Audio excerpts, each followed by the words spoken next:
최근 카카오 창업자인 김범수 센터장을 소환 조사한 금융감독원 자본시장 특별사법경찰의 존재감이 두드러집니다.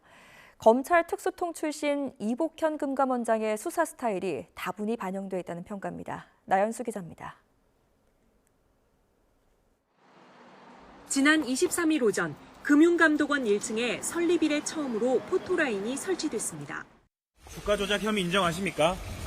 카카오가 창사일이 최대 위기라는 말이 나오고 있는데 관련해서 한 말씀만 부탁드립니다. 한 말씀 해주시죠. 정실 조사에 임하겠습니다.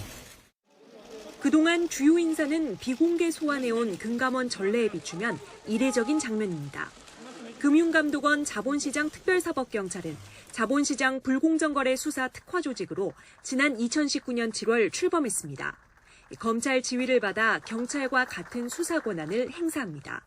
증권사 애널리스트 선행매매 적발을 시작으로 금융업계 사건을 여러 처리했지만 존재감이 크진 않았습니다. 그러다 최근 BTS 관련 미공개 정보를 이용해 부당이득을 취한 혐의로 하이브 직원들을 검찰에 넘긴 데 이어 카카오의 SM엔터 인수 과정을 들여다보며 검찰 수사 못지않은 스포트라이트를 받고 있는 겁니다. 대기업으로 수사 영역을 확장하고 총수급을 불러내 언론에 노출하는 방식엔 검찰 특수통 출신인 이복현 금감원장의 색깔이 적이 묻어 있다는 평가입니다.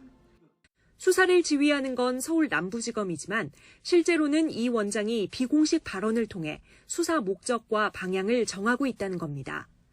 이 원장의 이런 존재감과 행보는 결국 출마설과 닿아 있다고 정치권은 보고 있습니다. 내년에 혹시 출마하시는 거예요? 결정을 하셨어요? 지금 연말까지라든가 내년까지 진행되는 여러 가지 상황에 대해서 부족하긴 합니다만 제 역할이 필요하다고 인식을 하고 있습니다.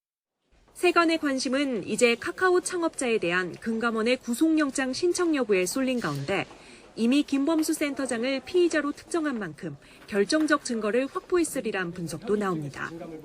일각에서는 애초 금감원에 진정을 넣었던 하이브가 인수를 포기하고 카카오와 플랫폼 협업을 이뤄낸 상황에서 금감원이 필요 이상 수사 규모를 부풀리며 시장 불안을 가중하고 있다는 지적도 나옵니다. YTN 나연수입니다.